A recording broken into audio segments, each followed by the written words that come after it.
Assalamualaikum warahmatullahi wabarakatuh. Kita ketemu lagi dalam materi perkuliahan yaitu gizi infeksi yang kedua. Ini kurikulum vitae saya, Mariana Adriani. Saya bekerja di FKM UNIR sebagai dosen dan di RSUA sebagai dietitian.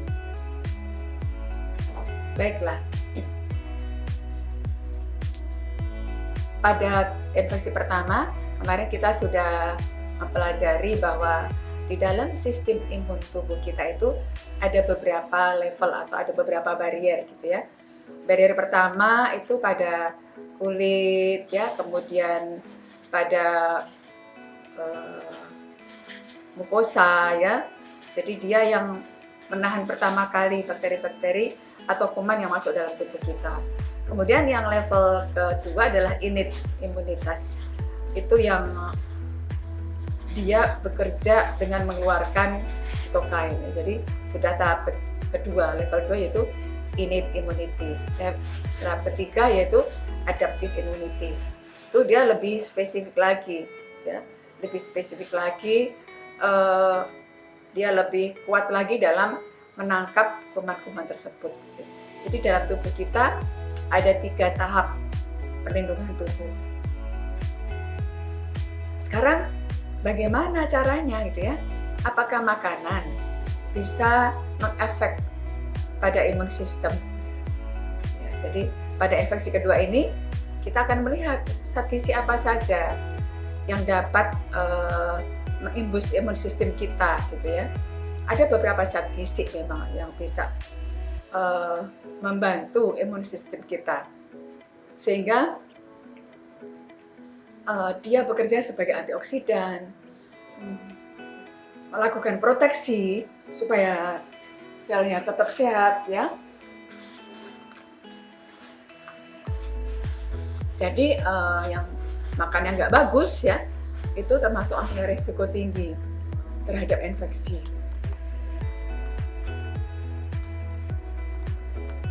Ada beberapa zat gizi yang mempunyai fungsi sebagai imun sistem, antara lain vitamin C, vitamin D, vitamin A, selenium, zinc, dan protein.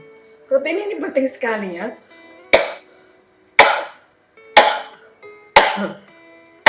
Untuk melindungi, memperbaiki jaringan sel yang sudah rusak. Jadi protein ini sangat penting sekali.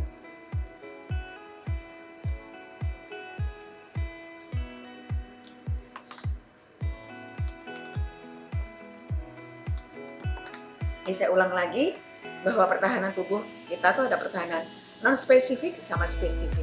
Yang non-spesifik pertama itu barrier, kemudian innate, kemudian baru adaptive immunity. Itu yang kita bahas beberapa saat yang lalu. Kalau yang pertahanan kedua menimbulkan rasa demam, ya, sel-selnya melakukan fungsi fagositosis, ya, dan selainnya. Kalau yang tahap pertama itu pada kulit, ya, pada membran mukosa, pada cairan sekresi dari kulit dan membran mukosa. Itu pertahanan tubuh pertama. Nah, kita sekarang lihat zat gizi itu termasuk yang mana gitu ya, bisa bekerja di mana saja. Ini contohnya ya. Tahap pertama itu fagositosis, tahap kedua itu kita mengeluarkan imunoglobulin, kemudian dia akan membonding, ya, akan mengejar target-target kuman yang akan dilemahkan tadi. Sekarang kita lihat kalau vitamin A, di mana vitamin A ini kelihatannya sederhana ya, tetapi ternyata dia mempunyai kekuatan yang sangat tinggi sekali. Vitamin A itu ternyata berdasarkan penelitian yang terakhir ini dia mampu, ya, jadi dia mampu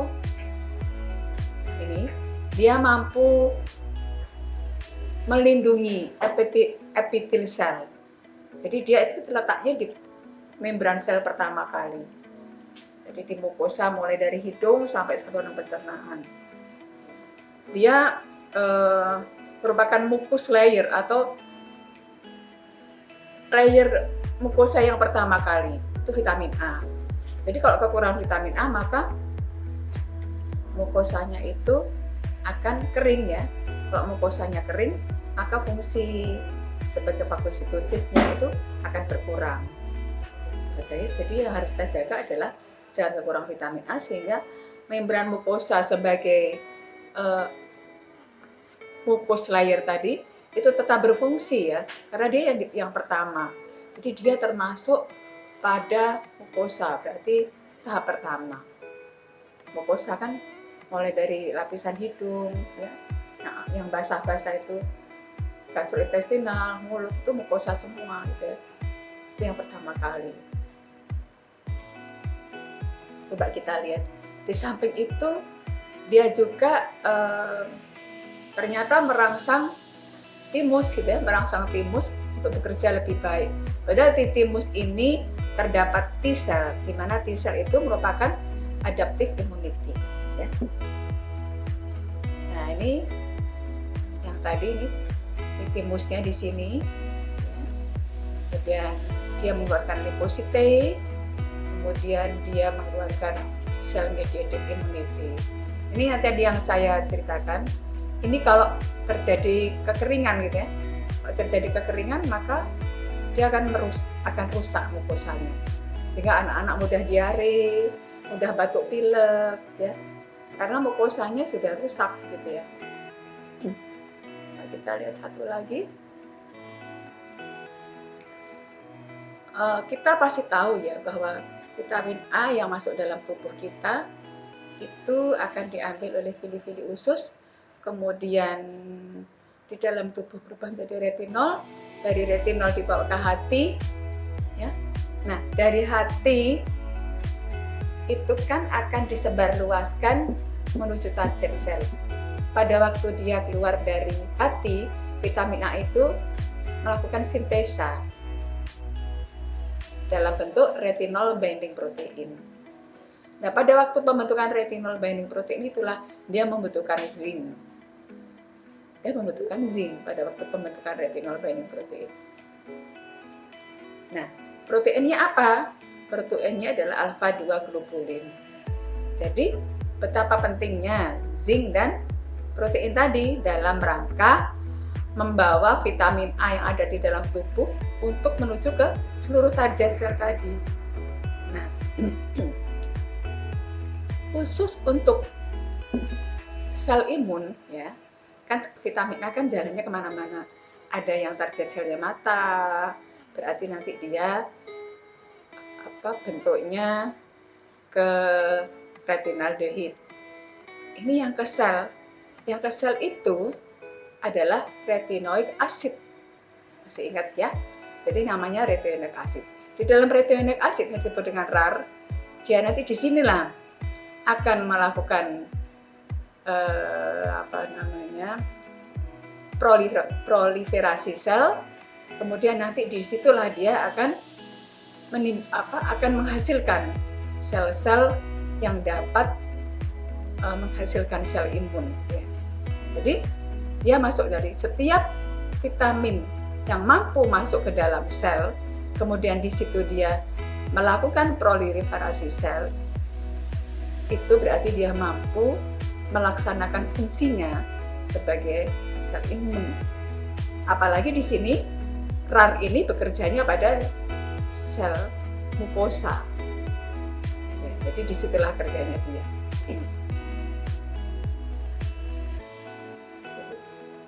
Nah, ini adalah bahan-bahan yang tinggi vitamin A. Sederhana sebetulnya ya.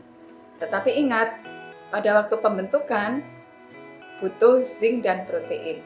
Jadi jangan lupa protein hewani juga penting untuk mengantarkan vitamin A menuju target sel. Sekarang vitamin D. Vitamin D di mana kerjanya gitu ya? Nah, kalau vitamin D itu membuat dia survive gitu ya. Survive dari kerusakan karena infeksi. Jadi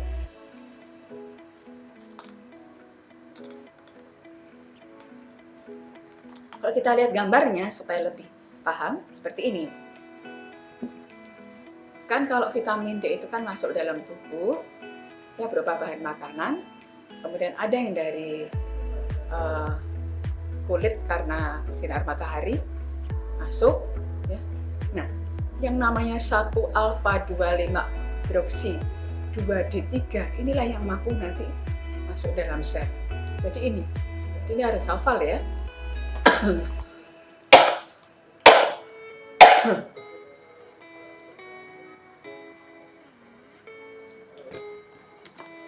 Karena dia mampu masuk dalam sel, berarti dia melakukan proliferasi, ya, melakukan antiinflamasi, melakukan imun regulasi. Siapa yang mengerjakan ini? Ini yang biru ini. Jadi dari sini kita lihat bahwa ternyata vitamin D tidak saja untuk tulang. Banyak fungsi dari vitamin D.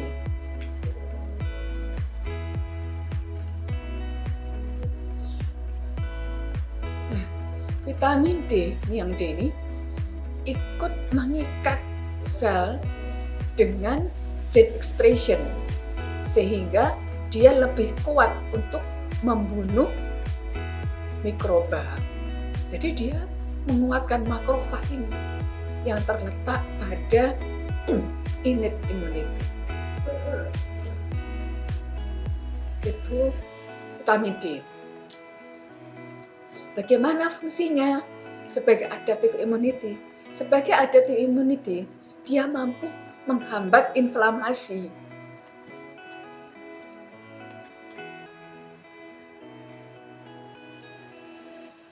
Jadi ada dua fungsi ya vitamin D.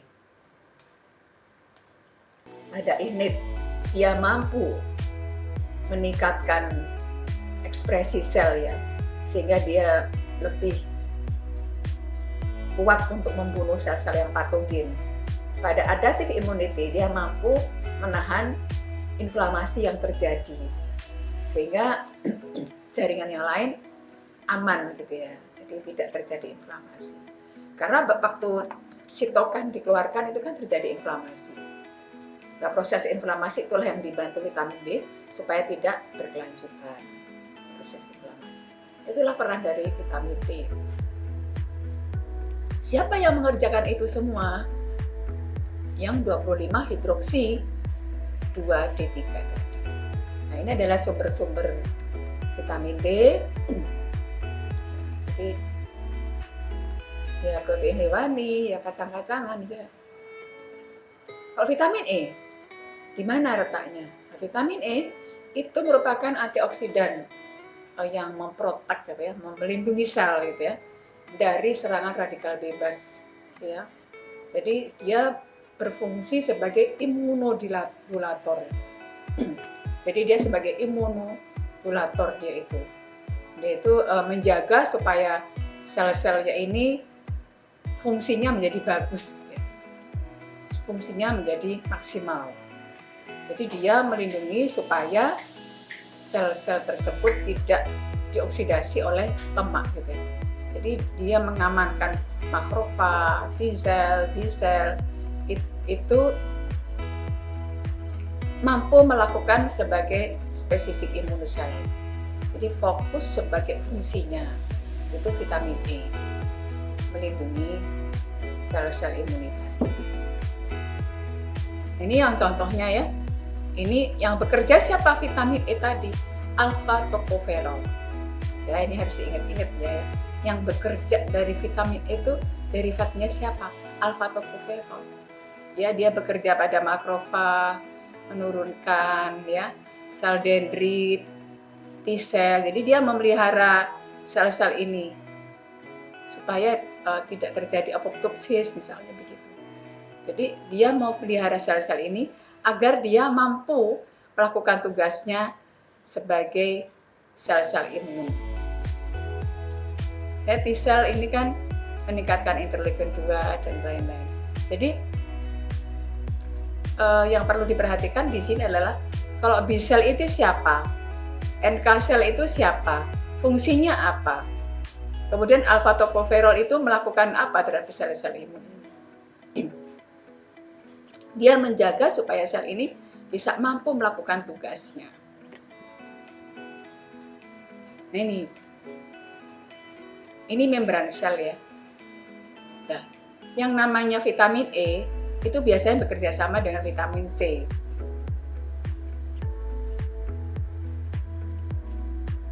Vitamin E kan alfa tokoferol. Begitu dia selesai melakukan tugasnya, dia berubah menjadi radikal alfa tokoferol. Menjadi radikal alfa tokoferol. Radikal alfa tokoferol ini merupakan radikal bebas. Ya. Nah, vitamin C itu bentuknya asam askorbat. Dia akan menetralisir alfa radikal tokoferol tadi menjadi alfa tokoferol, sehingga dia menjadi stabil kembali. Nah, inilah fungsi dari vitamin C. Ya. Fungsi vitamin C di situ menstabilkan alfa tokoferol radikal tadi. Karena sisa metabolisme dari vitamin E yang alfa tokoferol itu adalah, kalau dia sudah kerja, sisa metabolismenya selalu itu. Ini adalah sumber vitamin E-nya, buah-buahan ya. Di sini juga ada udang ya, olive oil, apokat ya, dan lain-lain gitu ya. Ada kecukupannya berapa? Itu yang perlu diperhatikan gitu ya. Jadi semakin banyak macam yang kita konsumsi, semakin lengkap apa yang dibutuhkan oleh tubuh kita.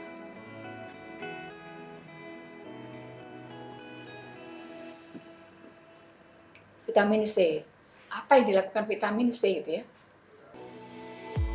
Vitamin C itu membantu fagositosis sel seperti neutrofil ya. Jadi pada tahap ini vitamin C membantu tahap ini. Jadi dia juga membantu sel-sel bertahan dalam ROS ya, reaktif oksigen spesies. Ya. Tetapi vitamin C juga ternyata bekerja sebagai limfosit juga. Jadi dia juga melakukan proliferasi pada T cell dan B cell. Jadi dia juga ternyata bekerja pada adaptive immunity, tidak hanya pada innate immunity. Nah, innate immunity dia melakukan akumulasi sebagai fagositosis sel. Jadi dia menguatkan fungsi daripada innate immunity dalam melakukan fagositosis sel. Itu yang innate. Pada yang adaptive immunity, dia ternyata memelihara kualitas dan kuantitas B cell dan T cell agar dia mampu menyerang kuman itu dengan kekuatan yang tinggi. Itulah vitamin C. Kita lihat ini yang nih, lihat ini aja. Nah, untuk neutrofil ini kan yang innate ya. Innate itu tugasnya kan melakukan fagositosis. Nah, vitamin C itu membantu supaya proses fagositosis ini dapat berjalan dengan sempurna. Jadi menguatkan makrofag. Sama dengan siapa tugasnya? Vitamin D ya. Begitu ya. Jadi nanti tolong diperhatikan vitamin ini kalau di innate tugasnya apa? Vitamin ini kalau di adaptif tugasnya apa? Itu yang penting saudara tahu. Sehingga kalau makrofagnya, proses makrofag bertambah bagus, maka bertambah kuatlah neutrofil yang ada dalam tubuh kita. Jadi di sini ada adaptive immunity, dia memelihara limfosit T dan limfosit B. Pada innate immunity dia memelihara supaya pada makrofag ya, supaya dia bertambah kuat dalam melakukan fagositosis. Seperti kita lihat bahwa memang vitamin C itu dibutuhkan oleh seluruh sel dalam tubuh kita ya. Jadi tidak hanya beberapa sel, tapi seluruh sel yang ada dalam tubuh kita itu memerlukan vitamin C. Ini fungsinya. Nah, ini kita lihat ke sini saja. Kalau sebagai imun, ini dia meningkatkan imun sistem, menahan gejala ya seperti inflamasi, kemudian memperbaiki hemostasis. Ini adalah bahan-bahan sumber vitamin C.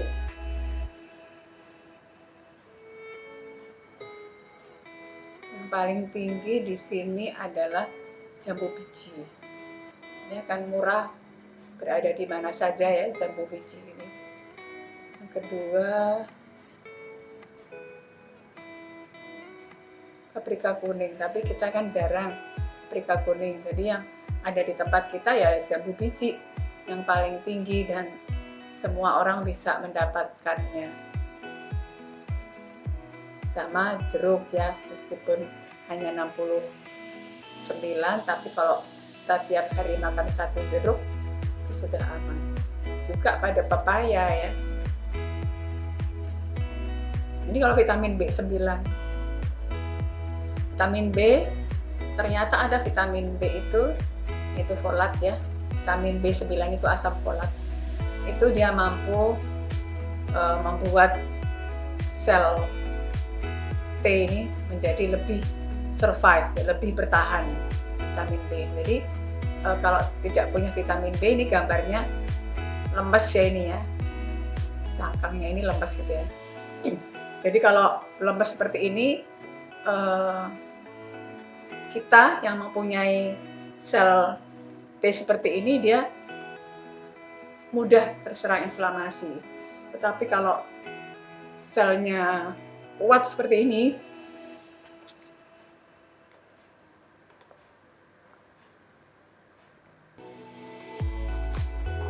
dia menjadi survive gitu ya, survive terhadap beberapa kuman. Jadi ini kenapa kok asam folat atau B9 ini penting?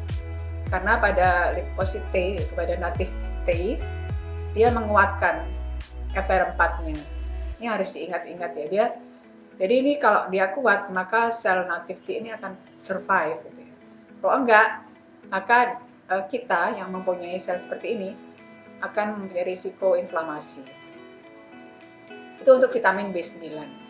Ini bahan-bahannya. Kalau saudara mengamati, dari tadi saya buka bahan makanan, apoket itu selalu ada. Coba nanti dilihat lagi ya. Apoket itu selalu ada.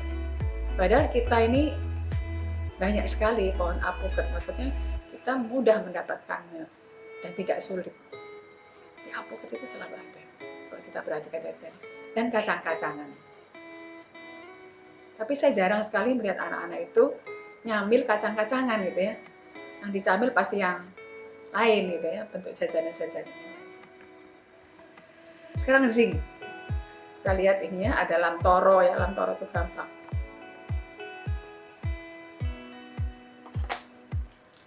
Ada lamtoro, ada ikan ya. Kemudian udang. Semua itu sudah dapat kacang-kacangan.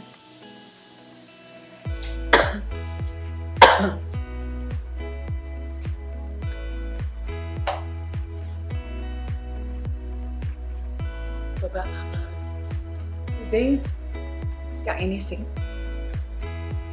lucu ini zinc.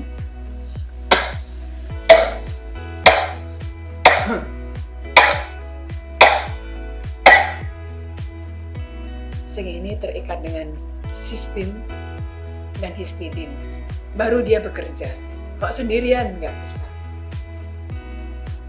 Dia harus terbinding, terbinding oleh asam amino, sistin, dan histidin.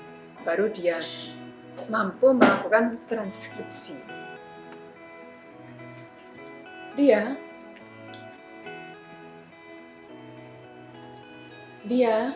itu ada pada sel timus.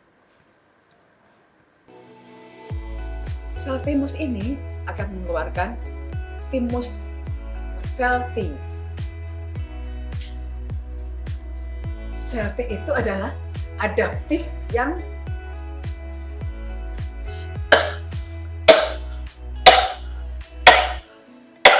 cellular immunity.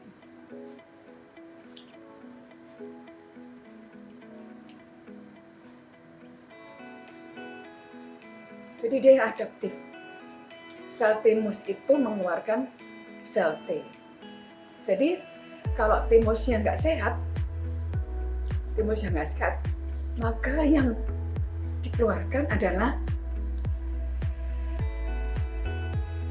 sel T yang kecil dan lemah, sehingga orangnya mudah sakit, ya, mudah terkena infeksi.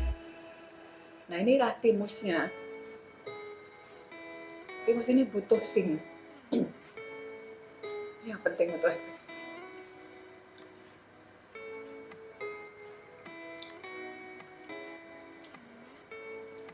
Bila terjadi zinc deficiency, maka itu yang terjadi.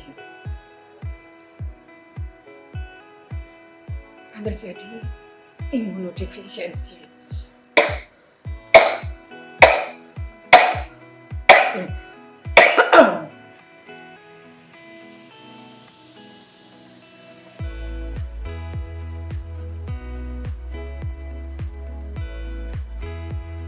Kalau terjadi defisiensi zinc, maka timusnya akan atrofi.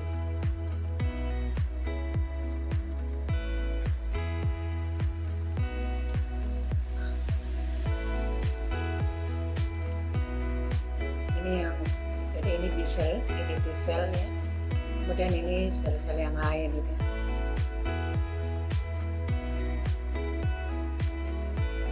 Ini bahan makanan yang ada pada zinc ya. Nah, seperti kita lihat di sini bahwa zinc itu merupakan imun booster,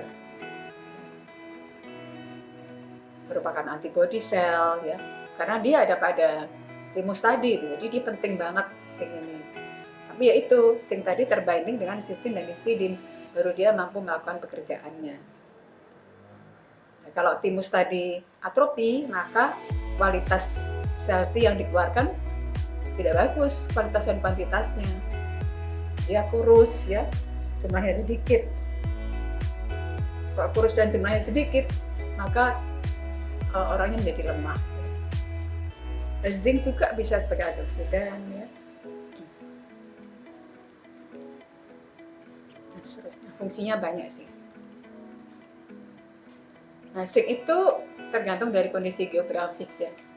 Jadi tanaman-tanaman yang ada di situ tergantung gitu ya. Jadi kondisi geografis menentukan kandungan zinc yang ada di daerah tersebut. Sekarang selenium. Selenium protein hewani, kacang-kacangan ya, mushroom itu sumbernya. Nah, kalau selenium itu ada di mana gitu ya? Nah, selenium itu menahan ya. Sufficient selenium may prevent viral RNA from infection. Jadi dia menahan sel imun itu terhadap serangan dari infeksi. Jadi gini, selenium may be the most powerful antioxidant defense the body. Jadi dia menahan inti sel supaya dia tidak terserang oleh kerusakan-kerusakan yang diakibatkan oleh virus gitu. Itu selenium. Jadi dia melindungi inti sel, melindungi sel. Itu selenium. Ini contohnya pada penyakit HIV/AIDS ya. Jadi selenium itu tinggi sekali kemampuannya untuk melindungi sel. Itu selenium.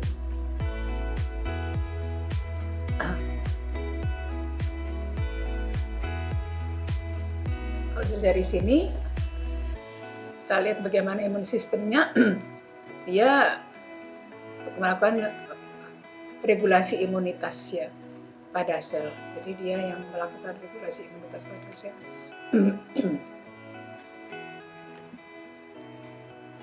Ini bahan-bahannya ya, bahan-bahannya.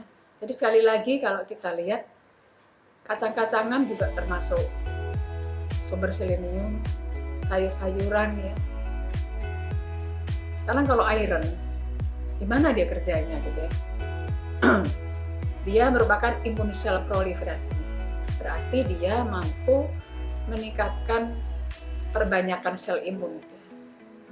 Khususnya limfosit. Limfosit itu kan limfosit T dan limfosit B. Berarti dia ada pada adaptive immunity. Kita lihat lagi bagaimana caranya dia bekerja ya. Nah, dia masuk dalam tubuh, dia berubah dulu gitu ya. Dia harus berubah menjadi Fe plus 2 ya, Fe plus 2. Baru dia nanti mampu masuk ke dalam sel ya. Jadi yang mampu masuk ke dalam sel itu adalah yang warnanya biru, yang hijau di luar ya. Kemudian dia mengantarkan yang biru, yang warnanya biru adalah Fe+. Ini yang mampu melakukan proliferasi sel karena dia bisa masuk ke dalam inti sel. Semua zat gizi yang mampu masuk ke dalam inti sel berarti dia mampu melakukan proliferasi sel. Salah satunya adalah sel-sel imun. Jadi yang mampu adalah Fe2+ ya. Coba dilihat.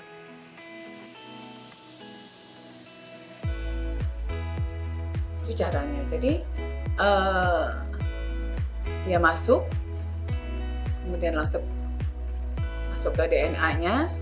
Di sini dia melakukan fungsinya sebagai DNA replication. Ini bahan-bahannya. Sekali lagi ada breadfruit ya, manisan, sereal, kacang-kacangan ya, dan seterusnya. Kalau protein, nah karena protein itu tadi adalah repairing seluruh sel di dalam tubuh kita. Apabila tidak ada asam amino, maka zat tidak bisa masuk dalam tubuh kita. Karena albumin itu asam amino. Ya. Kemudian hemoglobin, hem itu Fe-nya, kemudian transferin asam amino.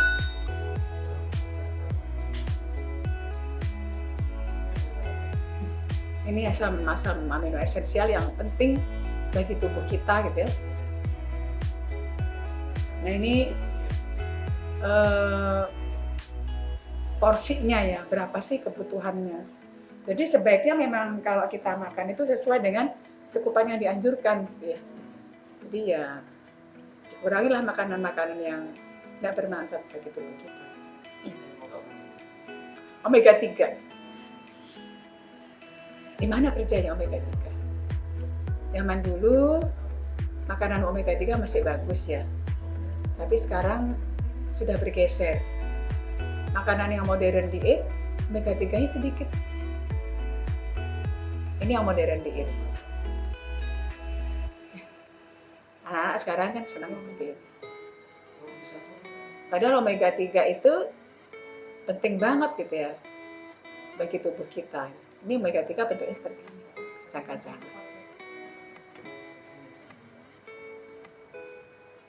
Nah ini kalau omega 6, omega 3 itu antiinflamasi. Jadi dia mencegah supaya dalam tubuh kita itu reaksi sitokain yang inflamasi tadi, reaksi fagositokis yang menimbulkan inflamasi tadi ditahan. Ayo siapa lagi tadi yang dapat menahan inflamasi? Vitamin B. Ya, jadi coba nanti dibaca-baca lagi. Jadi ada beberapa bahan. Jadi fungsi dari zat gizi itu di dalam memprevent penyakit-penyakit infeksi ada di mana? Jadi bukan dia yang mengejar, enggak. Yang mengejar tetap antibodi, tetap sel-sel antibodi yang mengejar, yang menangkap, yang memakan tetap sel antibodi. Tapi zat gizi itu bekerja di mana? Ada yang menguatkan, ada yang mengurangi inflamasi, ada yang menguatkan makrofag, ada yang memfokuskan pekerjaan T sel dan B sel gitu ya. Jadi itu nanti itulah fungsi dari zat-zat gizi pada proses infeksi dalam tubuh kita. Itu sangat penting gitu ya. Sehingga kita tidak perlu jatuh sakit. Nah, ini yang perlu diperhatikan, konsumsi balita itu berapa sih? Kan kemarin kita membahas tentang masalah gizi ya. Kalau balita itu kan 2 gram per kilogram berat badan. Itu harus ditaati. Jadi jangan makan nasi sama kerupuk, nasi kuah bakso ya. Itu mungkin kurang ya. Tapi mungkin ditambah susu gitu ya. Tapi mungkin masih kurang ya untuk balita karena dia dalam pertumbuhan cepat, jangan sampai sakit ya. Nah, ini ada beberapa penelitian saya dulu ya. Setelah saya beri zinc, ternyata terjadi penurunan CRP. CRP itu penanda infeksi ya. Jadi penurunan CRP-nya turun. Kemudian gamma globulinnya meningkat gitu ya. Tadi kan ada gamma globulin itu yang adaptif imunitas. Jadi setelah saya pada waktu pemberian vitamin A dosis tinggi, saya beri zinc barengan gitu ya. Ini yang terjadi. Terus sebelumnya nih pendek-pendek atopisis tulang panjangnya. Setelah saya berikan tambahan zinc pada waktu pembagian vitamin A dosis tinggi, dia jadi panjang-panjang. Maksudnya sesuai gitu. Oke. Nah, ini artinya bagaimana? Artinya pada waktu hormon IGF-1 diperlukan untuk pertumbuhan tulang panjangnya, maka IGF-1 itu ada. Nah, kalau anak-anak infeksi, maka yang ditekan adalah IGF-1. Padahal IGF-1 itu penting untuk pertumbuhan tulang panjang. Jadi pada waktu infeksi, maka sitokan yang keluar adalah TNF alpha. Ini contoh ya, interleukin 1 alpha. Nah, TNF alpha inilah nanti yang akan meningkatkan makrofag.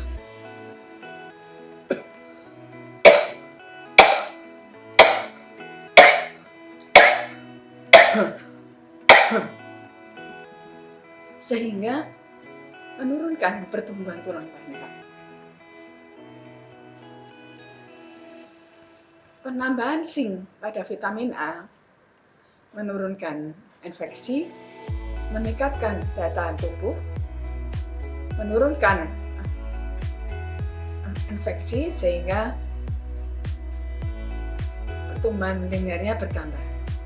Penambahan zinc pada vitamin A meningkatkan hormon IGF-1 dan akan meningkatkan pertumbuhan tulang panjang.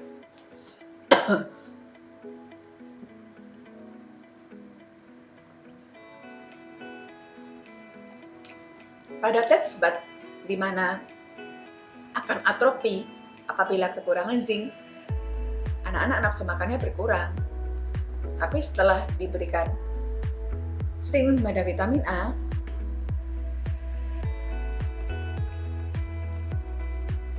maka akan meningkat taste equity-nya.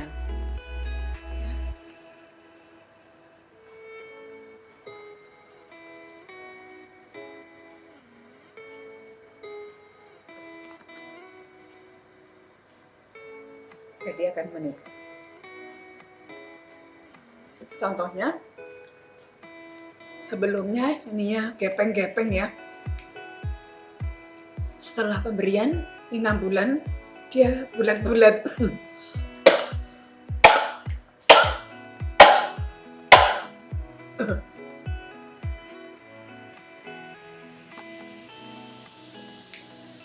Berfungsi sebagaimana mestinya.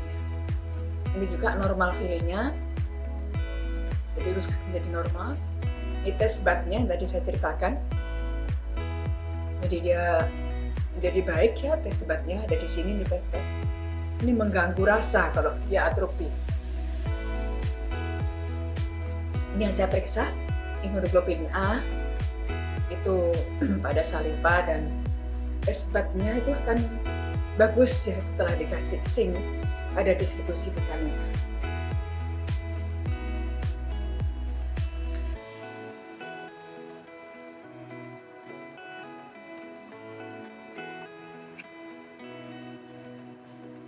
Jadi mungkin ada peran dari zinc dalam pembentukan antibodi. Jadi teorinya sudah didukung gitu ya, bahwa timus butuh zinc dalam mengeluarkan sel T.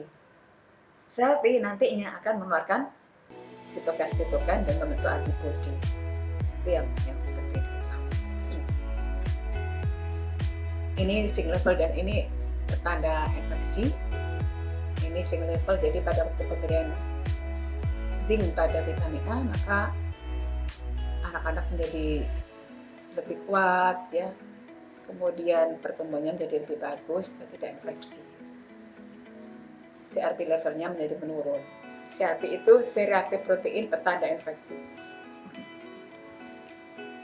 Tadi yang saya gambarkan, normal timusnya, kalau tidak normal T-selnya menjadi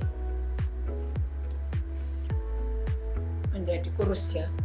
Jadi kalau makannya nggak bagus, maka terjadi mucosal damage, akan meningkatkan infeksi, kemudian akan mengurangi nafsu makan, dan seterusnya akan berbentuk seperti lingkaran setan gitu ya. Jadi nggak tahu mana awalannya. Jadi tadi yang saya ceritakan, dari semua ini TNF-alpha lah yang berperan terhadap kegagalan tulang panjang. Karena TNF-alpha ini selain meningkatkan makrofag, melepaskan ini, mengganggu osteoklas, TNF-alpha juga menekan IGL-1 sehingga terdapat kegagalan pertumbuhan tulang panjang. Seperti yang saya ceritakan. Nah,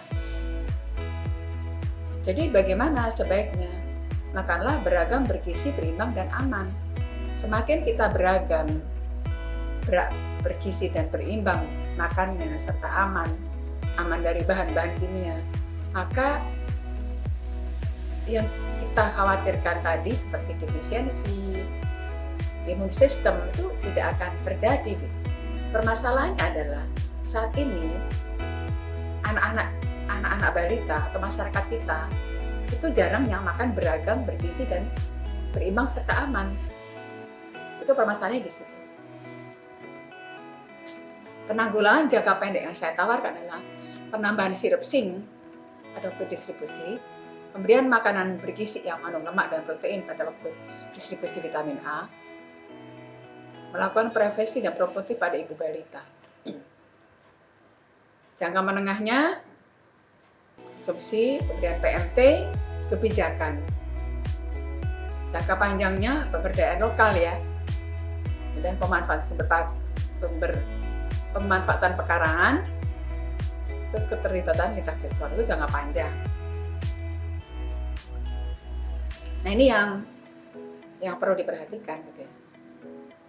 Beragam, bergizi, seimbang, dan aman.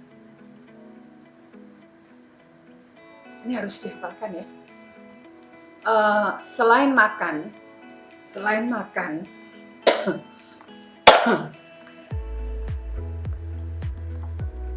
istirahat yang cukup, yang berkualitas gitu ya. Jadi boboknya benar-benar tidur gitu ya, nggak tidur-tiduran. Karena begitu kita tidur, maka terjadilah proliferasi sel yang bagus untuk tubuh kita. Manajemen stres, karena dengan adanya stres, maka kita akan mengeluarkan kortisol, dan kortisol itu akan meningkatkan inflamasi pada tubuh kita. Itu yang berbahaya. Jadi jangan sampai kita tidak mampu melakukan manajemen stres sehingga terjadi inflamasi. Kortisol ini berbahaya karena bisa merusak 10 sel.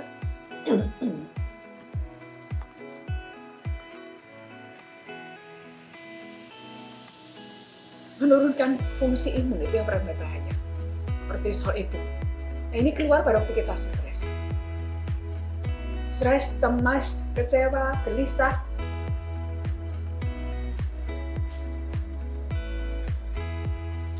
Sampai itu aturlah olahraga dengan baik.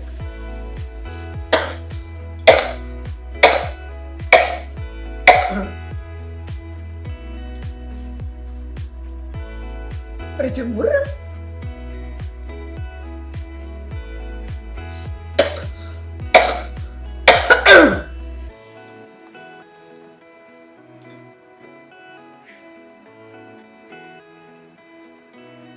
pada jam yang tepat ya. Ingat dengan berjemur tadi, tubuh kita mensintesis vitamin D di bawah lapisan kulit, kemudian dia akan dibawa ke dalam peredaran darah berubah menjadi 25H2O, hidroksi 2. Ini 3 yang akan membantu meningkatkan imunitas tubuh kita. Berjemurlah yang tepat pada jam yang tepat dengan durasi yang tepat sehingga kita tetap aman. Ini adalah beberapa makanan ya yang bisa meningkatkan imun sistem. Ini sekali lagi nih filosofi hidup ya. Jadi untuk mengurangi stres supaya kita tidak terlalu depresi, seseorang harus mempunyai filosofi hidup. Harus mempunyai filosofi hidup. Tempat sandarannya itu di mana? Ini kebetulan gunungan, di mana dia merupakan cerita awal dan cerita akhir dari suatu kehidupan. Bahwa kalau kita sadar bahwa suatu kehidupan itu ada awal dan ada akhirnya, makalah jaga bicara, sikap, dan perilaku agar kita dapat mempertanggungjawabkan di akhir perjalanan kita nanti.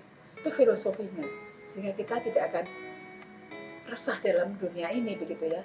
Kita hati-hati. Nah, di samping itu, di samping hidup, environment ya, makan, kemudian olahraga, tidur. Jadi semua itu